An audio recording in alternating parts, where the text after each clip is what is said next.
pessoal, Felipe Castelo Branco aqui de novo. Então, hoje eu queria trazer para vocês um vídeo, não é, para dar uma pequena ilustrada no que eu venho falando desde o início desta pandemia.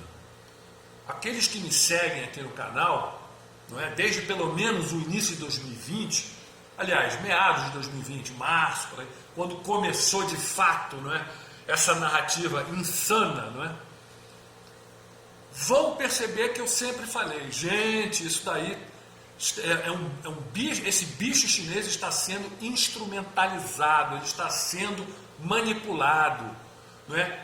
Uma narrativa está sendo criada em cima disso daí, uma narrativa do terror, do perigo, vai morrer todo mundo.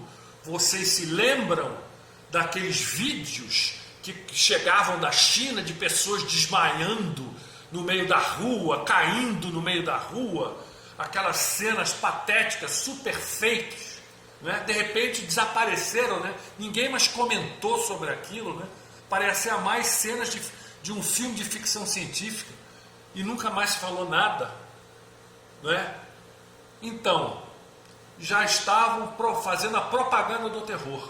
E aí começaram o quê? As narrativas, uma em cima da outra, aquela loucura toda, e nada tinha a ver com saúde, e sim controle, gente.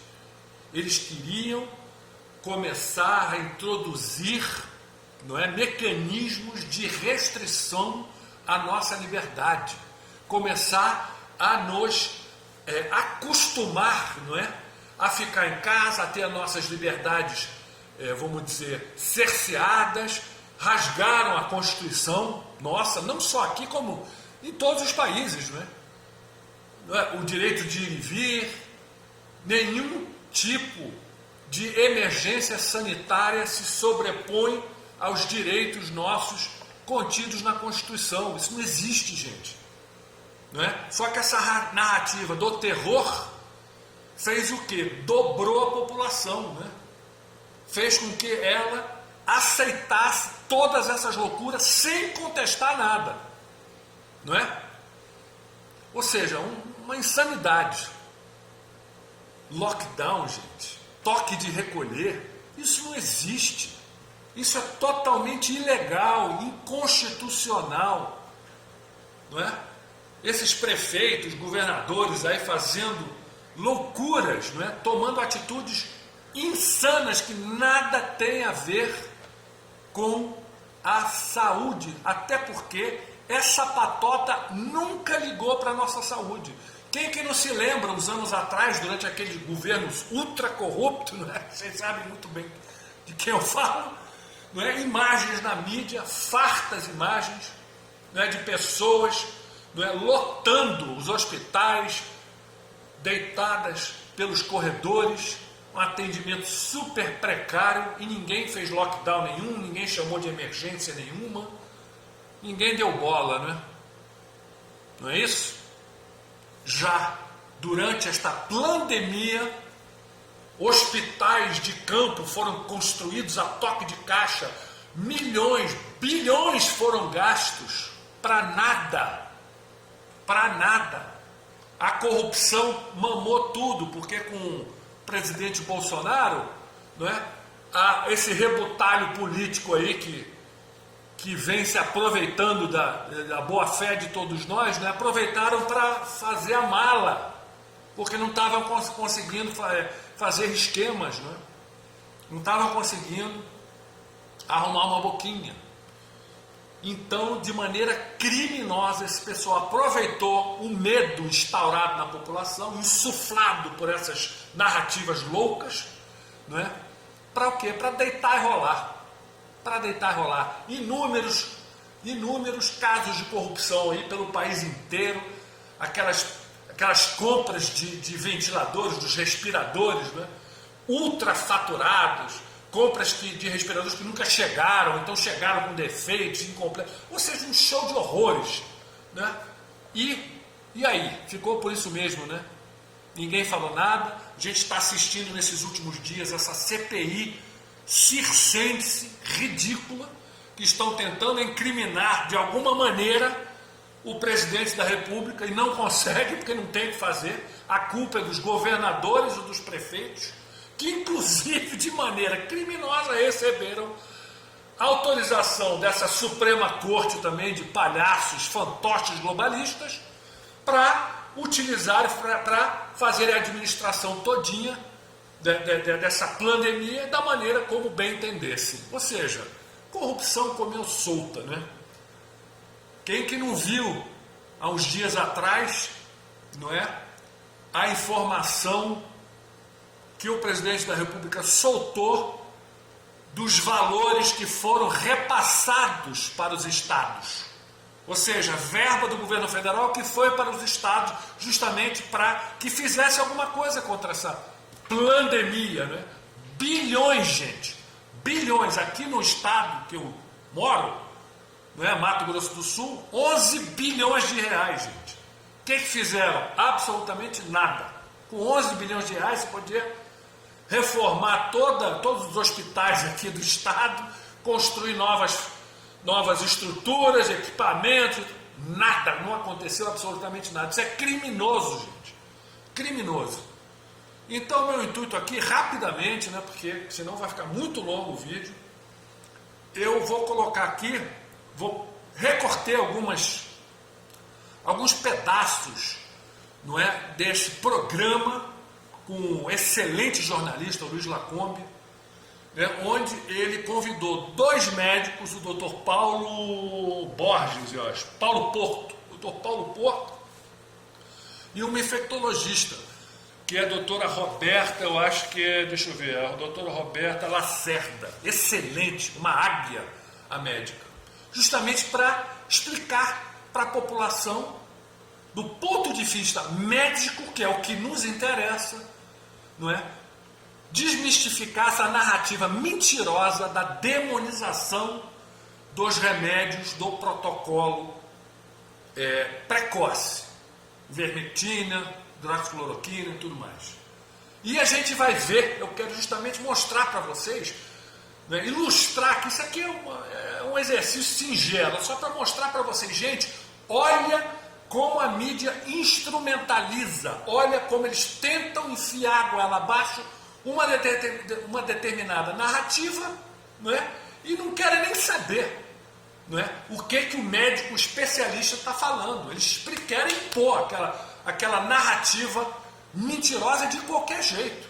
Justamente para quê? Para manter um estado de terror, de pânico, não é? Para as pessoas fazerem o que eles querem que elas façam. Eu, por exemplo, peguei o bicho chinês, tomei o protocolo preventivo e foi tranquilo. Não tive absolutamente nada. Me senti um pouquinho mal, tosse, bababá, mas acabou rapidinho. Tranquilaço, não senti nada, efeito colateral nenhum, foi fantástico. Então eu quero mostrar para vocês, ó, não estou aconselhando aqui nada. Eu só quero mostrar para vocês que existe uma manipulação, uma narrativa mentirosa do terror, não é? E não querem que os médicos falem. Eles dão espaço para os médicos simpáticos, não é, ao regime. Médicos que são coniventes com essa corja política criminosa, não é, que nos governa. Exemplo maior disso daí tudo, aquele médico paulista, se não me engano, infectologista também, o Davi Uip, um médico de fama nacional, se não me engano, do sírio-libanês, que quando pegou ano passado, não é, receitou para ele mesmo o coquetel, cloroquina, tomou a cloroquina e tal, e quando foram entrevistar e perguntar, ele se recusou. Não posso falar, se recusou. Por quê? Porque ele era um lacaio desse governador paulista, bandido, calça apertada, criminoso, que estava, ele era, se não me engano, o chefe, né, do task force, da equipe que estava, vamos dizer, cuidando do bicho chinês em São Paulo, e como o patrão não queria de jeito nenhum, porque associaram esse protocolo ao presidente da República. Olha a loucura desse pessoal. Olha a loucura desse pessoal. Ele não falou nada, ficou quieto. Eu acho isso criminoso. O cara é médico, gente. Ele pegou o bicho chinês, tomou o diabo da cloroquina, ficou bom e aí? Não vai falar para as pessoas?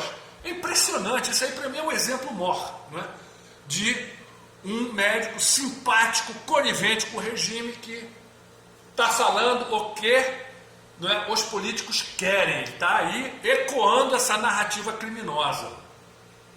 São poucos, não é, os corajosos, como esses dois médicos aí que o Lacombe entrevistou, e, vamos dizer, ter a coragem de ir bater de frente e, outra coisa, mostrar informação técnica. São médicos informadíssimos, muito capazes, e estão vindo com a verdade, com os fatos. Já a jornalista papagaio globalista, essa Amanda e asquerosa, estava o quê? Tentando manter de qualquer jeito a narrativa. Então vamos lá para o primeiro clipe. Esse aqui é o primeiro clipe. A gente vai ver essa Amanda tentando manter a narrativa de qualquer jeito de que a hidroxicloroquina não é eficaz, que no tratamento não tem prova, que não sei o que o FDA não é agência, é a Anvisa americana, né? É contra isso e aquilo, tenta de qualquer jeito. O doutor Paulo Porto, não é? Desbanca ela, olha aqui, é assim, assim, assado, vem mostrando os fatos todos, e você vai ver a petulância, a arrogância dessa mulher, dessa Amanda, tentando de qualquer jeito, insistindo para passar essa narrativa. Não, mas não sei o quê. Vocês vão ver só, assistam e é surreal. Vamos lá. Eu quero saber objetivamente se o senhor ainda recomenda cloroquina, hidroxicloroquina ou ivermectina para os seus pacientes, dependendo do paciente em qualquer estágio da doença, levando em consideração que nenhum dos órgãos sanitários no Brasil ou no resto do mundo, como o FDA, que é a Anvisa americana, a Agência de Medicamentos Europeia, recomenda. Pelo contrário, em relação à cloroquina, por exemplo, existe uma recomendação forte contra o uso da cloroquina baseado em estudos e evidências, né? Existem evidências contra a cloroquina. E aí eu estendo essa pergunta ao senhor e à doutora Roberta. Então vamos lá, Amanda. Em primeiro lugar, essas evidências que existem, que você diz que existem... Não, eu não, os órgãos de saúde. Eles não dizem isso. Eles Tanto é que o artigo, eles recomendam contra o uso de cloroquina. O artigo ao qual doutor. você está se referindo, ele foi retirado da literatura devido a falhas metodológicas gravíssimas.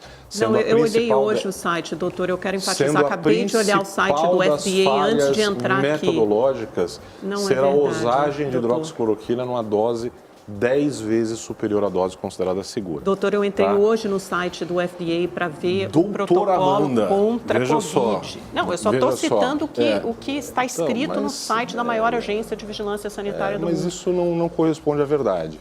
Tá? O FDA está enganado, então? Não, pode ser que o site esteja desatualizado. Não, eles atualizam diariamente, doutor, é só entrar. Porque inclusive existem protocolos de profilaxia com a própria hidroxicloroquina. Autorizados pelo FDA, o FDA retirou a autorização de uso emergencial da cloroquina no ano passado ainda. Com base num estudo fraudado, escrito em parte aqui no Brasil. É aquele de Manaus? Sim, inclusive com um agradecimento expresso a um cidadão que foi ministro da Saúde. Eles citam vários estudos no Reino Unido, no Brasil, e não é aquele do Brasil de Manaus. Eu não vou entrar nessa discussão de narrativa, porque assim, se for para citar vários estudos, eu tenho mais de 53 para citar, mostrando o benefício da hidroxicloroquina. Doutor, é uma pergunta muito simples e objetiva. Se o senhor ainda receita... Receito. Para pacientes que têm indicação, receito e com sucesso. E te digo mais uma coisa. Se é para a gente falar de dados atuais, vamos lá. A hidroxicloroquina tem quantos anos? Acho que uns 70, mais ou menos. Entre no site do OMS, eles têm um banco de dados de efeitos colaterais de qualquer princípio ativo de medicação que seja usado no mundo. Ivermectina, hidroxicloroquina, Tilenol, dipirona, o que você quiser. Está lá registrado, não é o Dr. Paulo que está dizendo, é a Organização Mundial de Saúde, que foi até citada na CPI do Covid como a grande fonte de inspiração e de autorização de condutas por parte do Ministério da Saúde até algumas gestões atrás. Quantos efeitos adversos de hidroxicloroquina tem registrados lá? Cresceram imensamente os registros aqui na Anvisa de hidroxicloroquina e de ivermectina em relação a efeitos adversos. 10 vezes menos do que os registrados por vacinas recentes para a O Covid. senhor está dizendo que a hidroxicloroquina pode não ter nenhum efeito adverso se ela for receitada em larga escala para a população, inclusive para pessoas que têm doenças pré-existentes? As minhas palavras. Essa metodologia é antiga e eu não vou aceitar que seja usada comigo. Não, eu estou perguntando, eu estou dizendo que, claramente, os registros da Organização Mundial de Saúde não corroboram essa narrativa. Daí a dizer que, se aplicada em larga escala, ela não vai ter efeitos colaterais, tem um caminhão. O que eu estou dizendo é, analisado de forma adequada, com a particularidade de cada paciente, pode sim ser extremamente útil. E isso não vale só para a hidroxicloroquina. Isso vale para a hidroxicloroquina, isso vale para a ivermectina, isso vale para quimioterápico, isso vale para antibiótico, isso vale, digo mais, para qualquer intervenção terapêutica médica. E não apenas farmacológica. A cirurgia que pode ser útil para você pode não ser útil para o Silvio, pode não ser útil para o Lacombe, mesmo sendo segura e recomendada pelo FDA ou até pela Organização Extraterrestre de Medicina. A questão é, o médico precisa voltar à sua essência. Qual é a essência? Analisar e estar ao lado do seu paciente. Até mesmo porque não existe, salvo reações anafiláticas, que são extremamente raras e que acontecem até mesmo com a vacina, o médico precisa estar ao lado do paciente. O efeito colateral ele não se dá imediatamente. Puxa vida, se eu te der hidroxicloroquina, você começar a ter efeito colateral, você vai me ligar, porque meus pacientes têm meu telefone. Mas os seus pacientes, doutora, é que em larga escala a população não tem um médico para quem possa ligar imediatamente. Acho que a doutora Roberta quer entrar na conversa, até já estão me avisando aqui pelo ponto, nosso editor, o chefe, o Java.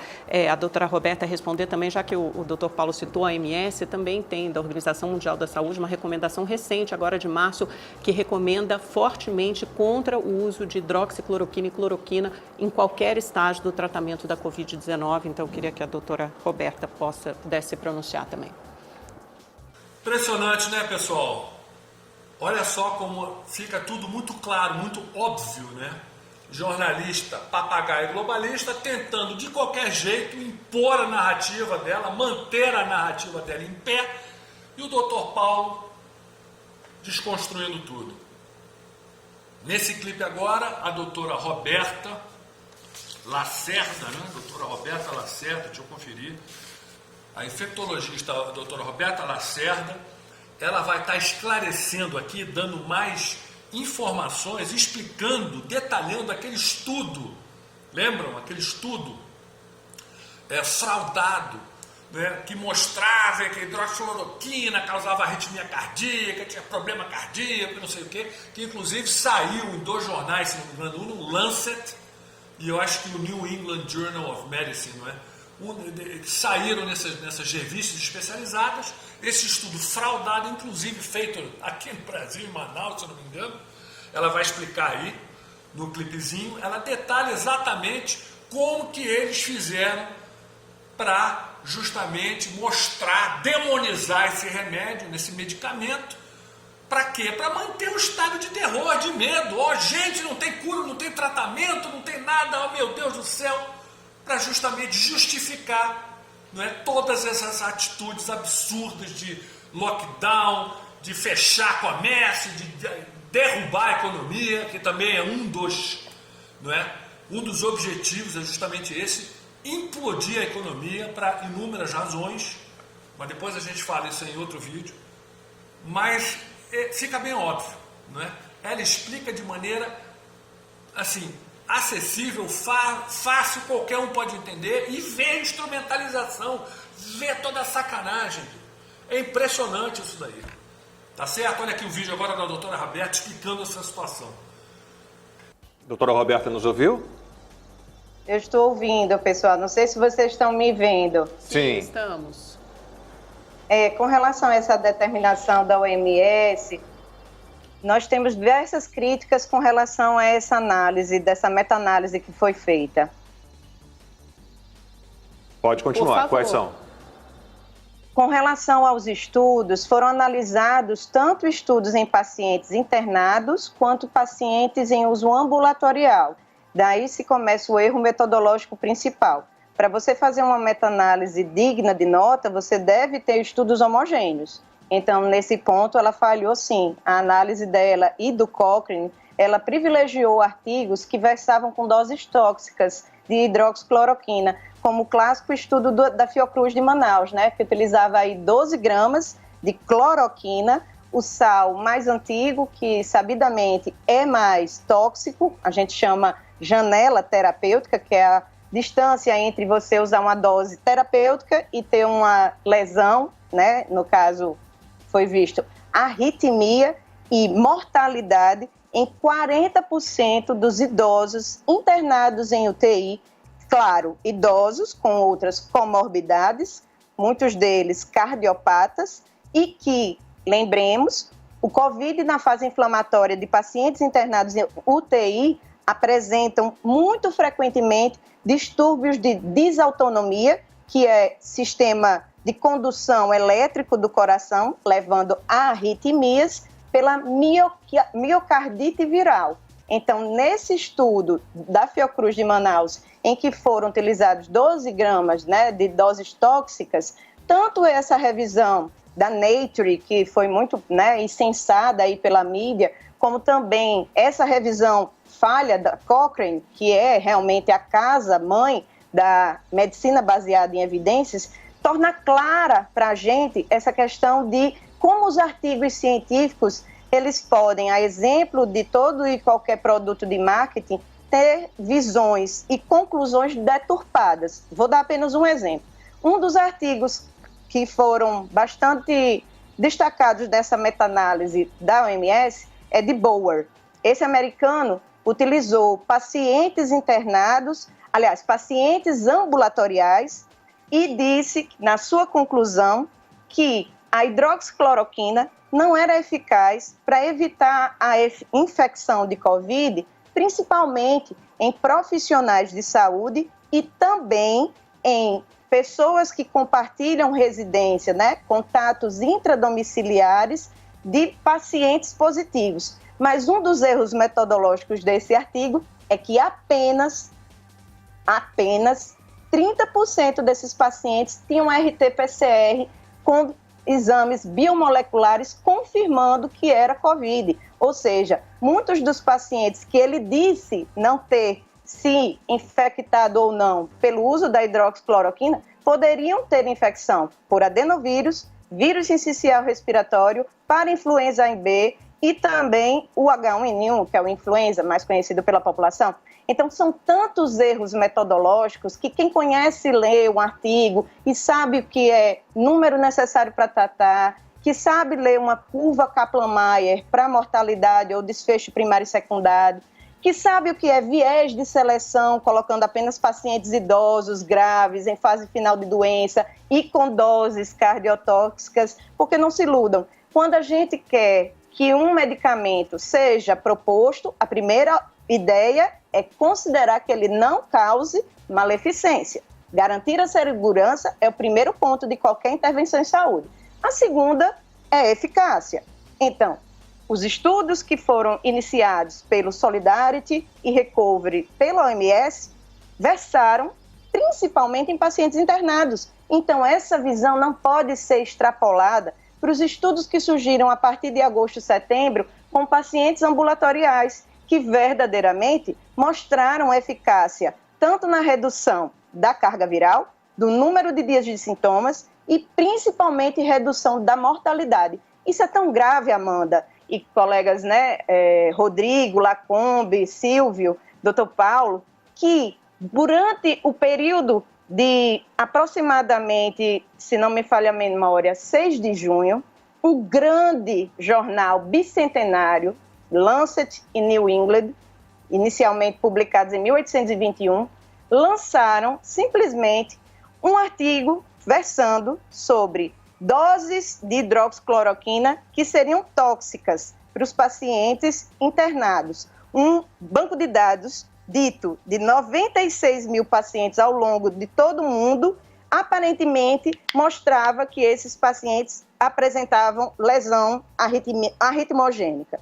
Isso se repetiu em um outro artigo, no caso do New England, falando que o uso de antihipertensivos estava associado a maior mortalidade em pacientes COVID. Isso foi tão grave que virou de cabeça para baixo a cabeça dos pacientes que usavam fármacos seguros para hipertensão arterial, como captopril, enalapril, e esses pacientes ficaram com medo de utilizar essa medicação. Houve, então, uma grande modificação nas condutas, as sociedades de cardiologia todas se reuniram para revisar esses dados e eles não estavam encontrando na sua experiência clínica pacientes usando esses medicamentos evoluindo com arritmias. Da mesma maneira, quando esses artigos foram publicados, a OMS cancela todos os estudos e ensaios clínicos utilizando hidroxicloroquina em fase ambulatorial.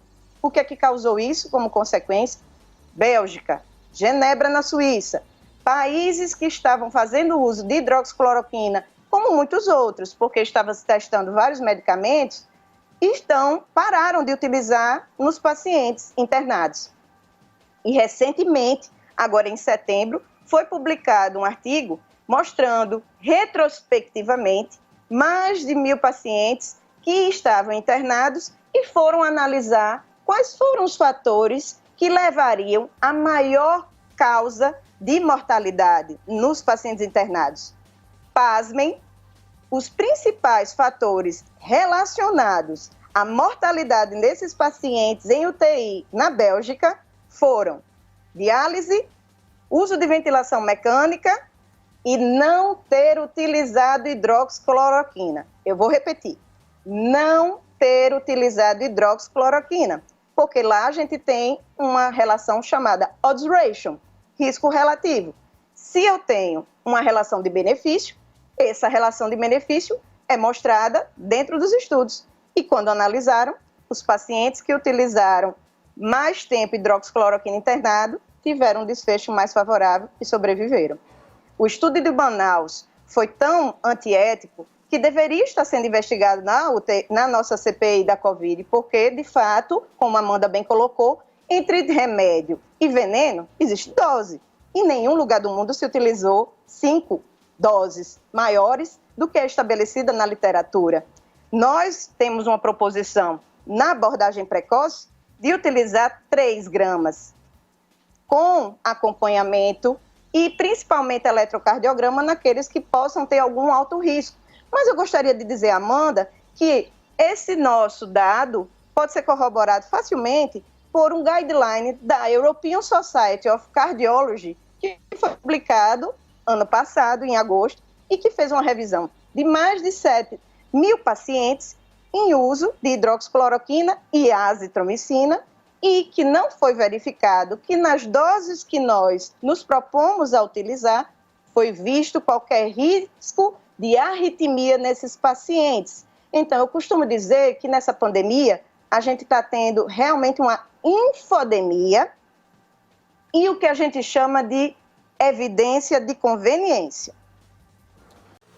Interessante, né, pessoal? Ela é muito clara, ela explica de maneira que qualquer um acho que entenda, né? Eu não sou da área médica, mas eu fico encantado com a maneira que ela explica a coisa, que dá para entender mesmo.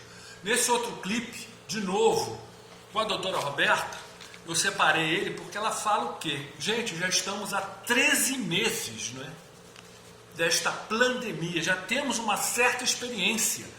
E também, ela falando, né? Ela já temos evidências, provas de que existem sim medicamentos que reduzam a carga viral, né? E, portanto, minimizam o perigo de ter consequências graves, não é, do coronga, não é? Ela deixa muito claro isso daí, ou seja, deveria nos trazer o quê? Conforto e tranquilidade. Mas essa informação não interessa a ninguém. Não interessa a certos governantes, não interessa, porque vai contra tudo aquilo que eles estão falando, não é? Desarma automaticamente todo esse estado de emergência criado por eles, que não deveria nem existir, não é? E, vamos dizer, desarmaria todo esse plano deles, né? Que eles querem chegar em um determinado lugar, que é o quê? A imposição dessa nova ordem mundial, gente, que está claríssimo. Então, olha aqui, doutora Roberta explicando isso daí. Muito legal essa passagem. Vamos lá. Lacombe, eu acho que é um momento até da gente quebrar um paradigma. Nós já temos mais de 12, 13 meses aí de curva de aprendizado sobre a Covid. Como bem disse o Dr. Paulo, neurocirurgião, né, dentro desse contexto das questões neurológicas relacionadas à Covid, eu diria que a Covid vai ficar como uma herança para a medicina, como o HIV. Existe um capítulo na medicina antes e após o HIV. Dentro do contexto até mesmo da estigmatização, porque nós sofremos muito isso como profissionais de saúde e pacientes, quando nós estudamos a questão da pandemia do HIV e agora do Covid, quanto à questão do inesperado, né, do medo, de como posso, né, adquirir, será que vou morrer? São tantas perguntas iguais que eu só acho paralelo no HIV. Então, eu sou suspeita em falar porque eu trabalho com isso e lido diretamente com esses pacientes. Então, eu realmente entendo e tenho essa empatia de desenvolver para o Covid a melhor estratégia que eu possa buscar com tudo que eu aprendi dentro do HIV, que é o bata forte e bata rápido. É o vírus, seu estúpido, como a gente sempre diz, né? A gente tem que quebrar a cadeia de transmissão.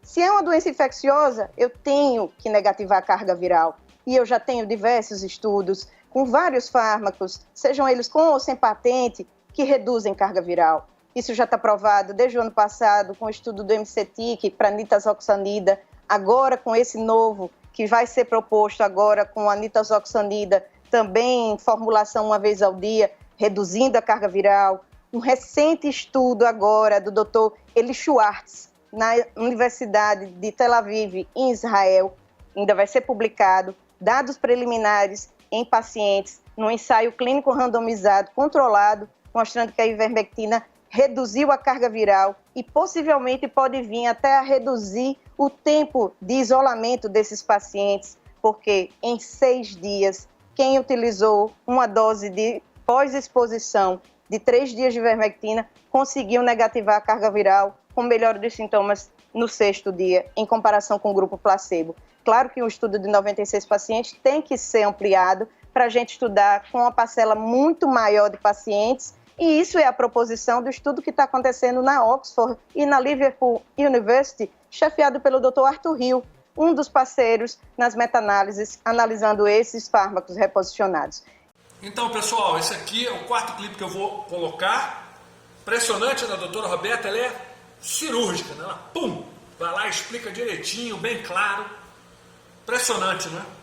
Impressionante. Agora, esse 4º videoclipe, esse quarto segmento que eu vou colocar, é um mais surreal ainda. Ele é prova cabal de que existe uma instrumentalização política, não é, em cima desta pandemia, desse bicho chinês, dessa loucura toda que a gente está vendo.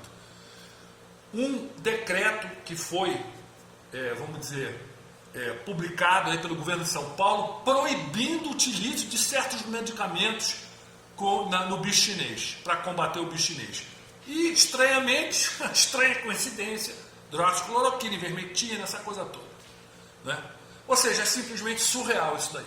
Isso daí está mostrando a loucura, não é?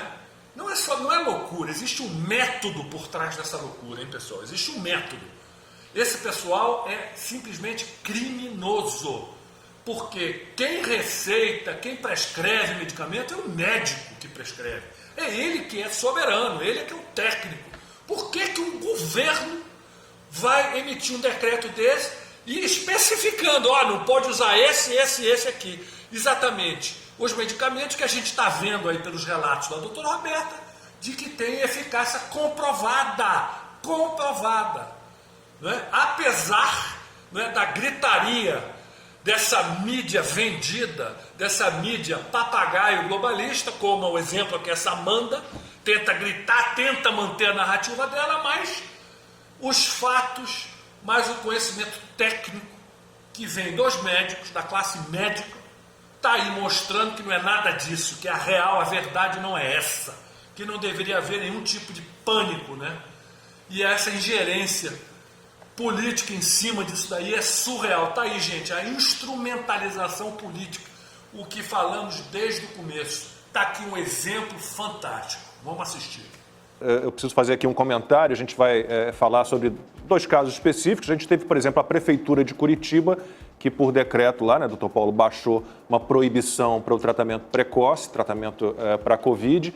E também aqui o governo de São Paulo também baixou um decreto proibindo, isso não, acho que é específico, né, a questão do decreto aqui do Estado de São Paulo fala especificamente de alguns medicamentos, né, doutor Paulo? Ivermectina, azitromicina. Quer dizer, eu nunca vi nada parecido, né, na minha vida. Eu vou fazer 55 anos de idade. Uma guerra tão grande contra tratamentos para uma doença nova. O que o senhor tem a dizer sobre a questão, vamos ficar aqui em cima do decreto do governo estadual de São Paulo, doutor Paulo? Lacombe, eu costumo dizer que, me apropriar de um ditado antigo que diz que na guerra a primeira vítima é a verdade, não é? E é o que a gente está vendo acontecer aí. Esse decreto, né, não sei se é um decreto, se é uma nota, na verdade, veja, se a produção puder congelar aí a imagem para o nosso telespectador ver, eu acho muito bonito esse texto aí do decreto, essa segunda projeção dessa deliberação CIB-42 de 23 de abril, porque quando ela fala das medicações, ela mostra algumas coisas que estão sendo discutidas aqui, mas vejam que ela classifica ali essa doença, né? Ela diz que essas medicações elas não estão indicadas para o tratamento da Covid-19. Covid. Então eu fico feliz Já não porque... bastava Covid? Não, eu fico feliz porque quer dizer que para Covid-19 elas podem ser usadas ainda. Essa Covid-19 eu ainda não conheço. E eu esperava, sinceramente, né? Eu acho que eu espero demais, mas eu esperava que em 1 ano e quase 1 ano e meio de pandemia as pessoas tivessem aprendido pelo menos a escrever direito o nome da doença, né? Então, veja, um documento publicado em Diário Oficial. Será mesmo que ninguém revisa o que vai ser publicado? É assim mesmo que faz? Acho que não, né? Então, passada a questão da forma, se a gente for entrar na questão do mérito, você publicar isso equivale a você dar um atestado de ignorância. Ignorar todos os artigos que a doutora Roberta citou, artigos que saem aí diariamente, tem revisões sistemáticas que foram publicadas no ano passado, tem a da Tess Lawler que vai sair agora. Gente, ninguém está propondo aqui um kit, uma medicação única, exclusiva, ninguém aqui da cloroquina Futebol Clube, da ivermectina Futebol Clube. Agora, negar dados que estão sendo compilados e publicados, todo dia tem publicação nova sobre isso. Então, isso sim é negacionismo. E o último aspecto que eu gostaria de abordar é o seguinte, muito se falou que o presidente da República estaria usurpando uma função e até incorrendo em exercício ilegal da medicina ao dizer que era para usar cloroquina, não é? E o que é este decreto ou esta nota técnica, ou seja lá o raio que for esse CIB aí, quer dizer, se não tentar usurpar uma prerrogativa médica. A liberdade médica. Ao médico cabe prescrever ou deixar de prescrever um fármaco e se responsabilizar por isso. Então, me desculpe, esse documento apresentado aí, para mim, ele não tem legitimidade nenhuma. Primeiro, porque ele não tem assinatura. Segundo, porque não é um médico que está dizendo o que fazer ou deixar de fazer. E terceiro, o próprio presidente do Conselho Federal de Medicina, órgão máximo da medicina no país, disse que ao médico cabe a decisão do que usar no seu paciente. Então, desculpe, a validade para mim desse documento publicado pelo governo do Estado de São Paulo é nula. Muito interessante, não é, pessoal? Mas simplesmente... vamos dizer, de vomitar, né? É de dar ânsia de vômito essas atitudes desses governos criminosos, que não é só São Paulo não, hein, gente? Outros governos aí estão fazendo coisas parecidas, prefeituras aí combatendo para certos partidos políticos, PSOL aí entrando na justiça, tentando bloquear, não é, os médicos de fazerem, prescreverem, né? É toda essa patota que está na mão dessa corja globalista. Não é a patota que está, são os office boys, né? São o pessoal que está executando aí essa agenda globalista, ou pelo menos está tentando executar essa agenda globalista. Nesse próximo clipe aqui, o Rodrigo Constantino dá um excelente resumo, né, dessa instrumentalização política e faz 2 perguntas muito interessantes, pessoal. Tanto ao doutor Paulo como a doutora Roberta. Prestem bem atenção que é muito interessante. Já está acabando, gente. Já está acabando. Vamos lá. Rodrigo Constantino. Pois é, boa tarde aos convidados, né? Eu posso imaginar a revolta dos senhores que estão na frente de batalha, atendendo pessoas, acompanhando as publicações sérias sobre o assunto, ter que aturar o grau de politização que estamos vendo nessa pandemia, né? É uma coisa bizonha e basta mencionar essa CPI circense. Fazem cherry picking, selecionam os especialistas ou as entidades que interessam da forma que interessam e não querem saber de nada, né? Agora a cloroquina passou a ser um grande veneno, um grande perigo. Há pouco tempo atrás uma emissora fazia campanha que até mulher grávida podia tomar na Zika. O governador de São Paulo, né, que parece que virou antípoda do presidente, tem que ser negacionista em tudo, né? Ele disse e se vangloriava que foi o Davi Wipe quem sugeriu ao Ministério da Saúde levar a hidroxicloroquina para o tratamento, né? Então muda muito rápido de opinião. O pessoal chega a entrar na justiça para proibir o uso, quer dizer, e ninguém pode achar que isso é preocupação legítima com vidas. Então o grau de politização é asqueroso. Eu confesso que eu estou no meu limite de aturar esse tipo de postura. Mas a pergunta que eu faço a ambos, e cada um pode responder uma talvez, é primeiro para explicar, são duas coisas bem simples, para explicar para criança mesmo, porque parece que tem muito jornalista que acha que é cientista, né, e age que nem criança. Então a primeira pergunta é explicar a diferença entre aquilo que não tem comprovação científica definitiva, teste de ouro, duplo cego, randomizado, geral, com grupos bem controladinhos, de você afirmar que é comprovadamente ineficaz. Porque eu reparo que os militantes da mídia já trocaram de um para o outro, né? É que nem a estratégia de não é mais aquecimento global, são mudanças climáticas. Então agora os militantes já repetem que é comprovadamente ineficaz. Então eu queria que explicasse para compreensão de crianças mesmo, para saber o processo científico, como é que funciona.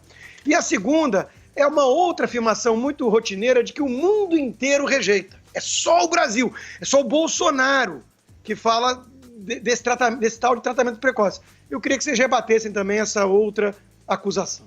Em relação ao que o Constantino perguntou, são duas coisas, Constantino. Primeiro, existe um conceito aí, até você fala bastante de estatística, que em medicina que se chama NNT, que é o número necessário para tratar. O que é isso?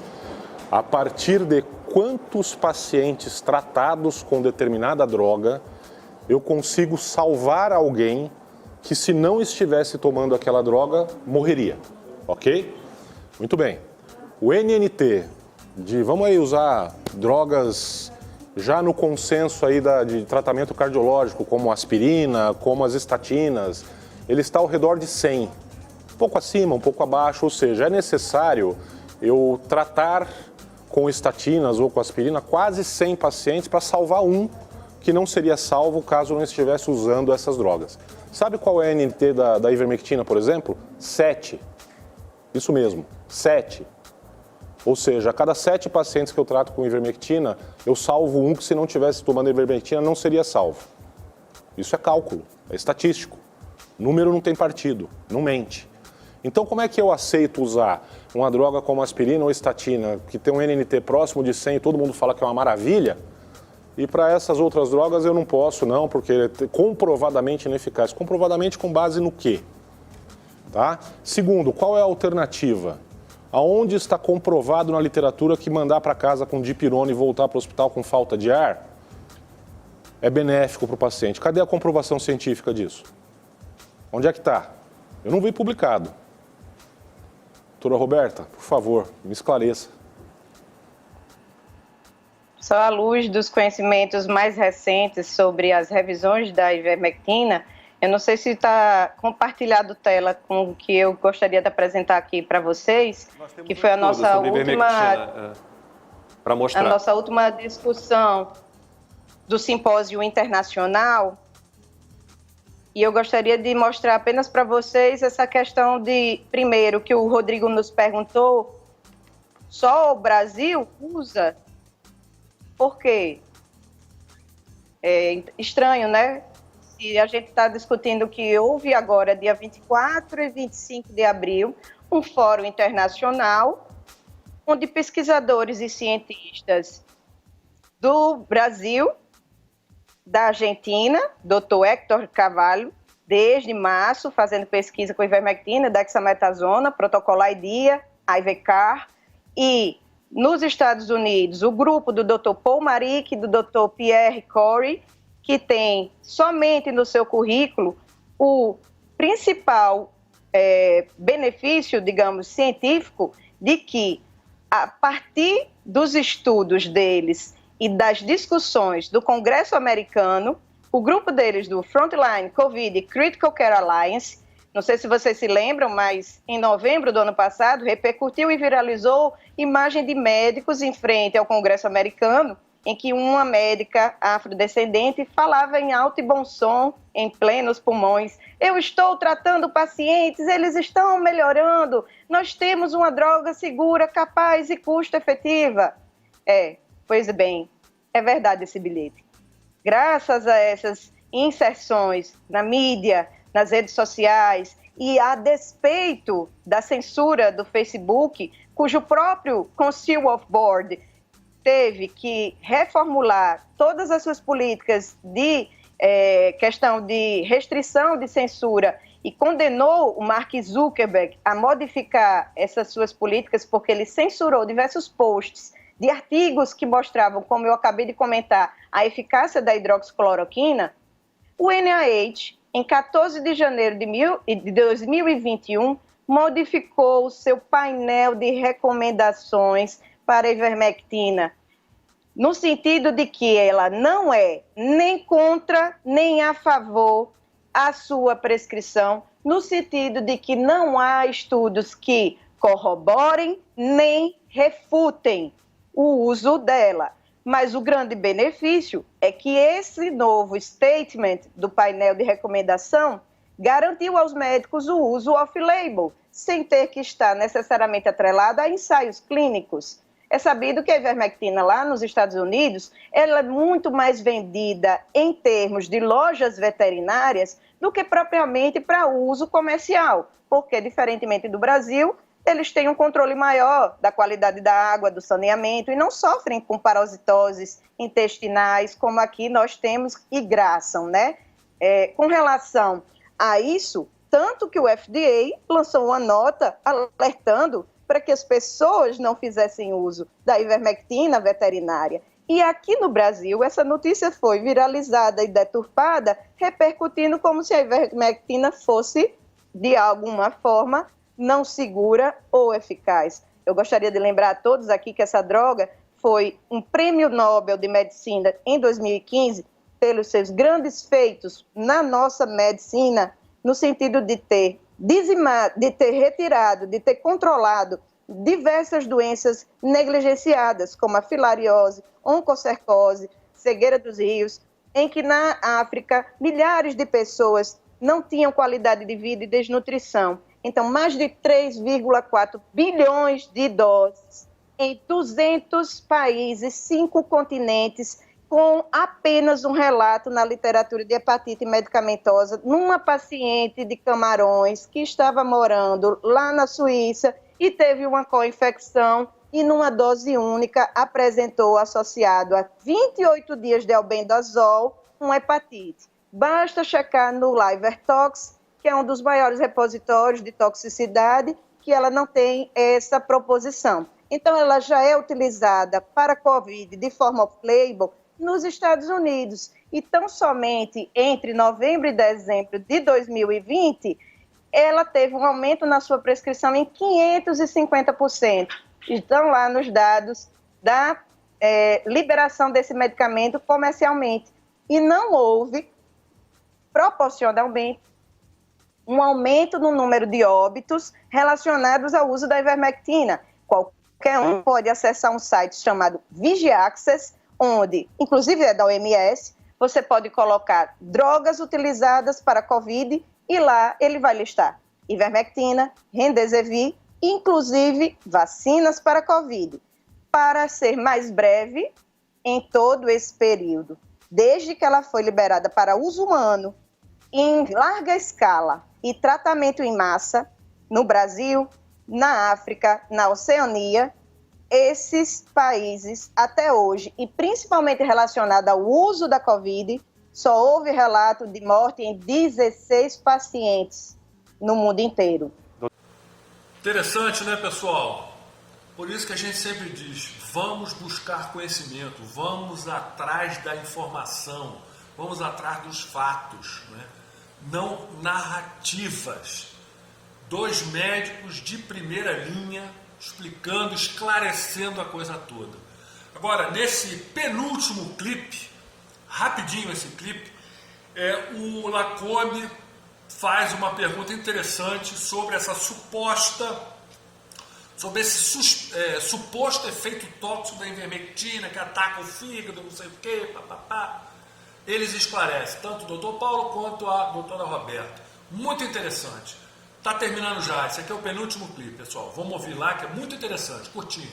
Doutora, sobre essa questão do problema hepático, problema no fígado, o Dr. Paulo Zanotto deu um exemplo para a gente aqui, né? Ele disse que é preciso uma dosagem 2 vezes maior do que a recomendada de ivermectina para criar algum problema, 20 vezes maior, e 2 vezes maior só de paracetamol, quer dizer, o paracetamol provoca mais problema hepático do que a própria ivermectina. Nós temos um estudo aqui na tela sobre ivermectina nos Estados Unidos. Esse que a senhora citou, do Dr. Corey, eu me lembro da apresentação no Senado americano.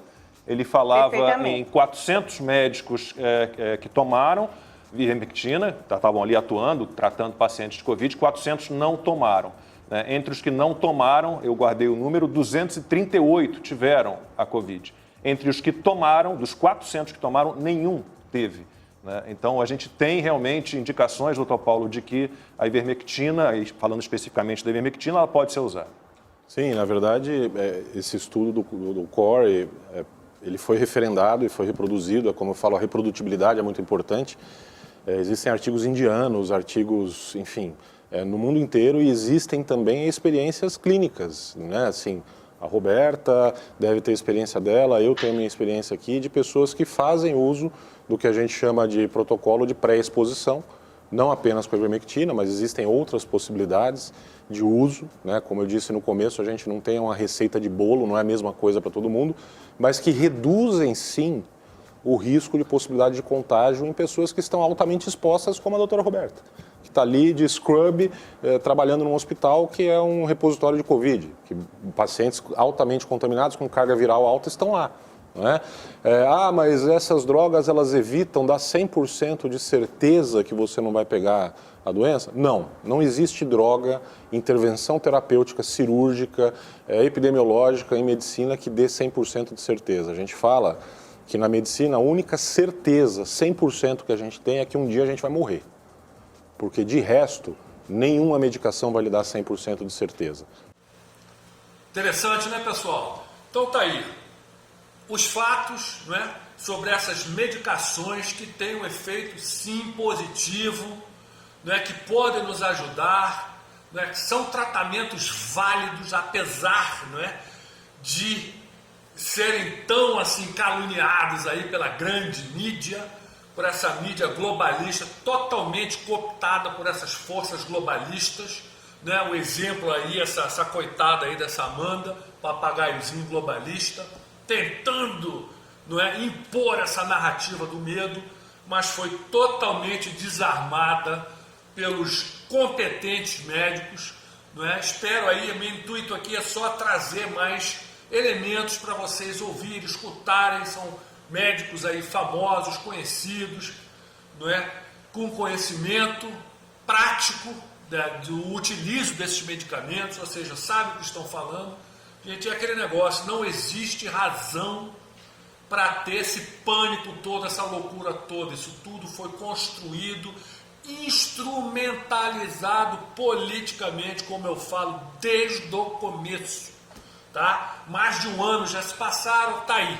As experiências, não é, o que realmente está acontecendo, as alternativas de tratamento, tá tudo aí, gente.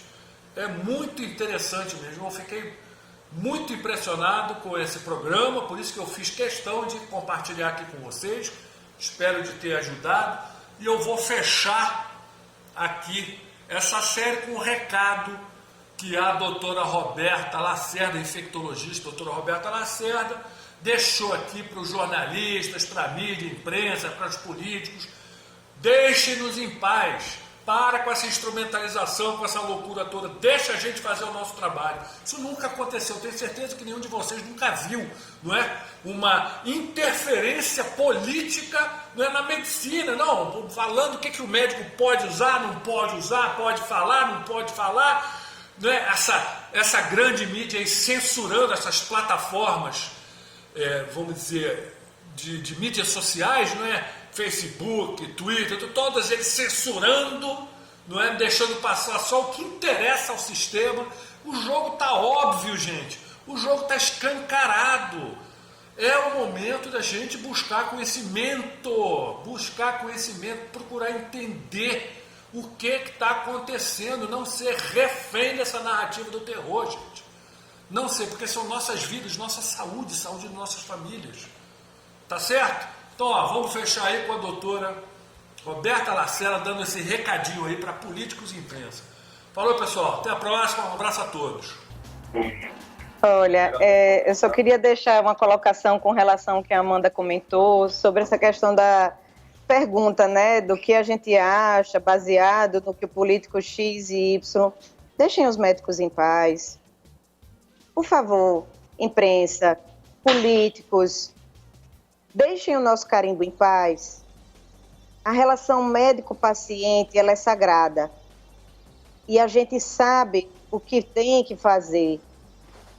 Eu não deixei nenhum das minhas sinapses, que é a conexão, né, do cérebro, para a gente pensar, questionar e criticar, Amanda, esses estudos baseados em fraudes metodológicas, principalmente numa organização internacional que, para ser bem sucinta, não controlou a pandemia, ela não deve ser considerada a última palavra de ciência. Doutora,